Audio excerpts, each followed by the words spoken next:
The galactic station Helios 9 floated in the void between star systems, a massive structure of steel and glass that served as a waypoint for travelers from 1,000 worlds.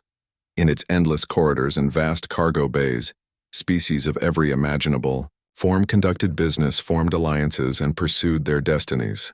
But in the lower maintenance levels where few cared to venture, Tom Reyes pushed his cleaning cart through dimly lit passages, invisible to most who passed by. Tom had worked as a janitor on Helios 9 for 3 years. He was human, a species, still considered young and unremarkable by galactic standards. Most aliens regarded humans as curious but unremarkable creatures, lacking the telepathic gifts of the Mindari, the regenerative abilities of the Kelthons, or the ancient wisdom of the Draconians. Tom didn't mind. He found peace in his solitude, in the rhythm of his work, in being unseen. It was during his evening shift in Sector 7 near the water reclamation facilities that Tom heard the sound. A faint splashing, then a desperate chirping cry that cut through the hum of machinery.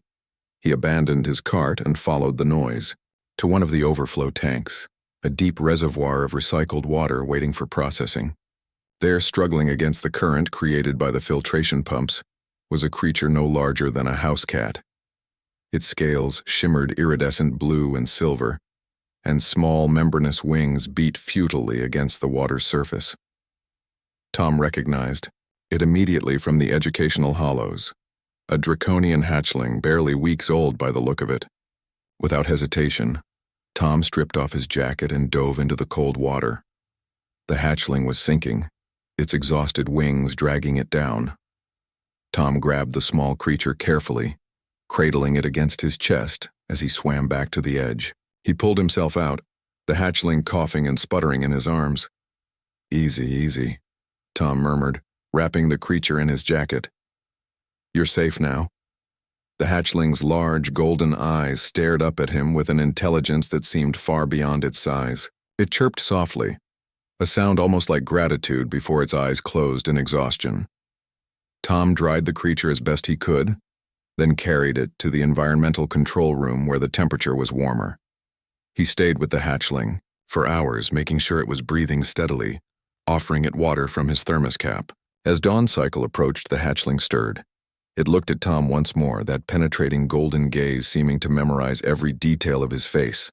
Then, with surprising strength, it spread its tiny wings and flew awkwardly toward an open ventilation shaft, disappearing into the station's maze of ducts. Tom never reported the incident. Draconians were a protected species, and he worried that reporting it might lead to investigations, bureaucracy, or worse, someone claiming the hatchling as property. Some things were better left quiet. 2 months passed. Tom continued his routine, cleaning corridors that would only be dirty again by the next cycle, repairing minor damage, replacing burnt-out light panels. Life on Helios 9 moved on as it always did. Then everything changed. Tom was working in the main concourse when the alarms blared. A Cravathi warship had docked without clearance, and its crew, brutal mercenaries known throughout the sector, had stormed the station.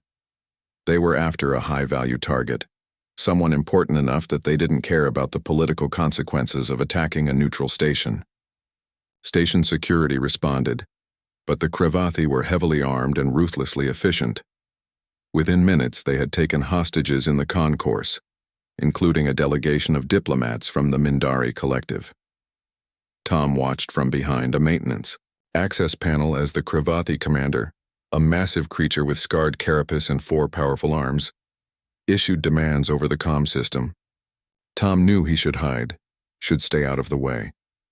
But among the hostages he saw a child, a young Mindari girl no more than 6 years old, crying for her mother. Something in Tom's chest tightened. He couldn't just watch. As he tried to formulate some impossible plan, the lights flickered. Then the entire concourse shook with a thunderous impact that sent Cravathi warriors stumbling. Through the massive viewport that overlooked the docking bay, Tom saw something that made his heart stop. A dragon. Not the house cat-sized hatchling he'd saved, but a magnificent creature easily 50 feet long with scales that blazed like captured starlight. It tore through the Cravathi warship's hull with claws that could rend steel, its roar reverberating through the station's superstructure. The Cravathi commander barked orders, redirecting his forces to deal with this new threat. But the dragon was faster, smarter. It struck with precision, disabling weapons with targeted blasts of plasma breath, scattering the mercenaries with sweeps of its massive tail. Then, impossibly, the dragon landed in the concourse itself, its body coiled protectively around the hostages. Its golden eyes, those same intelligent knowing eyes, found Tom across the chaos. Tom Reyes, a voice spoke directly into his mind, warm and resonant. "You saved me when I was helpless. Now I return the favor." "Arieth," Tom whispered, recognizing something in those eyes. "I am Arieth, daughter of the Draconian High Council. You showed me kindness when I was lost and drowning, when I had tumbled from my mother's transport into that water tank. You asked for nothing in return. You expected nothing. That is the way of humans, to show compassion even when unseen, even when unrewarded." The Cravathi commander raised a plasma cannon toward the dragon, but Arieth moved with blinding speed.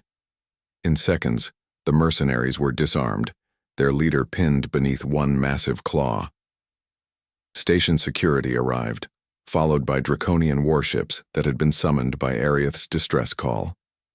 As the Cravathi were taken into custody and the hostages safely evacuated, Arieth remained in the concourse, her massive head lowered to Tom's level.